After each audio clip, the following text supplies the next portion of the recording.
अस्सलाम वालेकुम। सऊदीया ब्लॉग में हमारे स्वागत है। आप लोग बना रहिए वीडियो में। आप लोग को देखिए दिखाने जा रहे हैं नए पानी की टंकी बना है। देखिए आप लोग को अच्छा लगे तो लाइक कमेंट आप फॉलो ज़रूर कर लीजिएगा।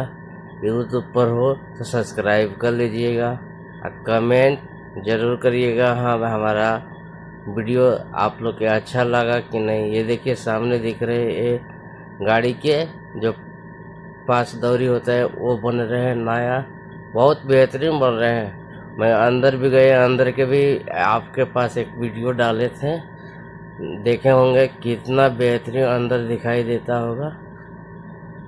इसका पहले वो वीडियो हम डाले थे, वो देख लीजिए पानी की टंकी कितना मस्त दिखता होगा। ये नया बन रहे, देखिए कितना दूरी में बन रहा है। गाड़ी के पास जो पुराना गाड़ी पास होता है वो है। ज़रूर गुड बाय।